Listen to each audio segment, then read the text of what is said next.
Hey everyone, it's me, Bradley, here with my wife. We can call her Muffin. And we got the Vive Cosmos finally. And we're going to do a quick unboxing and some quick comparisons between that and other headsets. Maybe comparison between our dog and the headset size as well. We'll see. So let's get right into that. First quick thing I just want to point out is the size of the box itself. I mean, it's kind of weird to point it out, but it's actually a lot smaller. The lack of lighthouses make the box size a lot smaller than the original Vive boxes. We also have the Oculus Quest box here. So you can see it's not as small as the Oculus Quest, obviously, but the fact that the matter is it's definitely a lot smaller than something like the Index that has a giant behemoth like this. It doesn't have to have those extra lighthouses or those all that other cables that go along with it. So that alone makes the box size and the actual portability of the device pretty obvious just without even unboxing it. So we're going to actually open this box because, you know, people don't want to see me compare boxes all day and see the components inside. We're actually going to have Muffin do that process, and I'm just going to kind of help her out and explain each component as she's doing this. And yeah, she's shaking her head, so I think we're ready. All right, so first thing we obviously have to do is pull the sleeve out. So I'm going to try to do that, or we're going to try to do that. Ah! We're very good at this, folks, I swear. There we go. Just some $700 equipment just dropped on a table. Vive logo here, pretty obvious. Go ahead and open this up latch for me, Muffin. Oh, it has a... Oh, it's got tape. Let's use this expired Disney employee pass. All right, try to pull it now. No, you didn't make it. So... Come on! All right, there we go. We got it. All right, here we have the instructions in what seems to be multiple languages, advertising their Vive port service. Kind of like Netflix, but for VR. All right, go ahead and pull out the main headset itself and show it to the camera when you pull that out of the sleeve.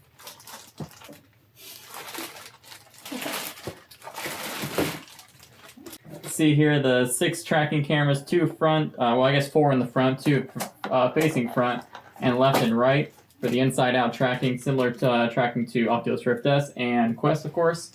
In the back here we have the dial that allows you to adjust freely. The only things you can adjust is Halo back dial and the top strap. Make sure whenever you adjust a VR headset, I think a lot of people forget how important this top strap is, but a lot of comfort can be, or a lot of miscomfort can be avoided if you don't adjust this top strap correctly. See, it had a little bit of a lens protector right here. Make sure you do not put your VR headset in direct sunlight. Go ahead and pull out the controllers, Muffin.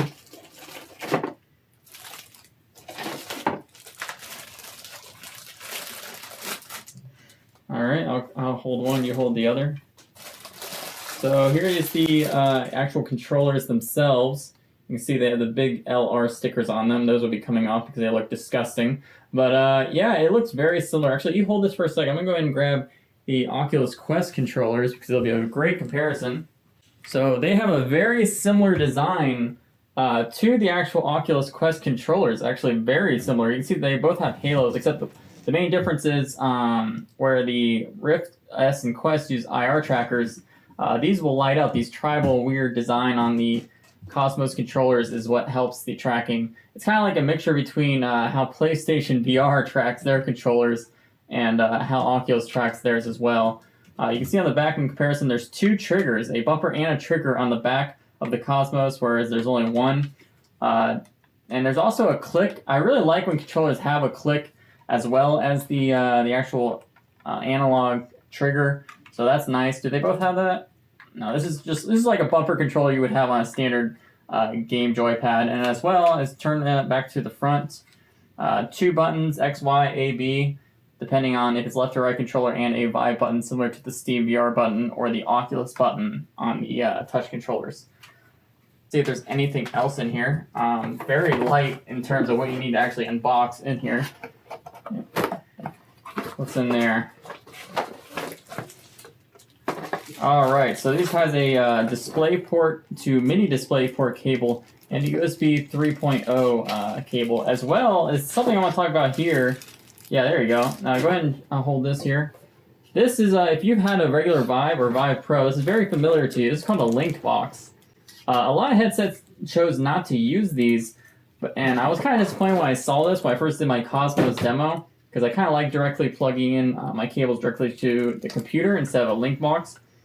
But the way the actual Vive Cosmos headset tracks, it actually does all the tracking data inside the headset, so none of it actually goes to your PC. This is very good for privacy concerns. I know a lot of people are very worried about companies being able to see literally everything in their room with the inside-out cameras, which you don't have to really worry about as much with Lighthouse. Right here, 2 Vive stickers, very basic logo, kind of beautiful logo if you've been around the VR community long enough. Or maybe not, maybe you kind of ran into their customer support and you don't think this logo is so beautiful. And now the final thing here, there's nothing else in the box. We got some AA batteries for each controller, 2 for each controller instead of 1 compared to the Oculus Rift S and Quest. So, and apparently the battery life is pretty good on these controllers. HTC has said 4 to 8 hours per battery charge, but I've seen people go 6 hours and still have half a battery left. So maybe 12 hours depending on your use case scenario, who knows. But yeah, that's pretty much the unboxing. There's nothing else in here.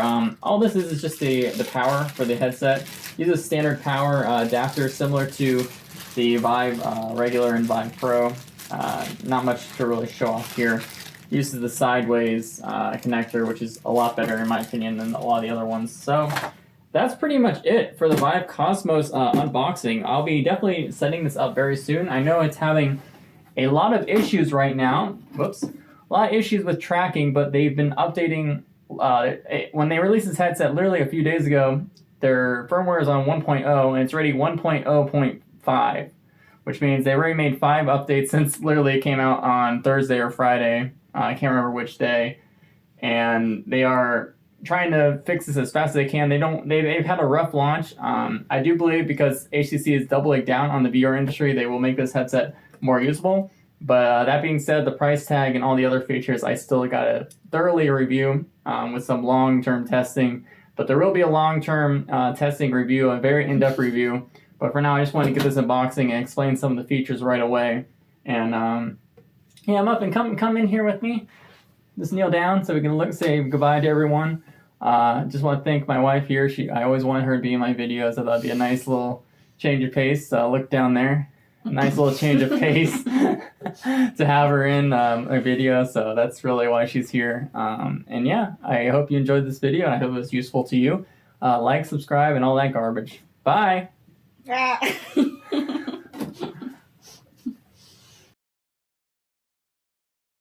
All right, now we're actually gonna unbox this thing and see all the components inside.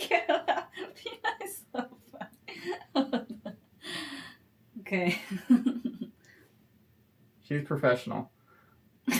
What?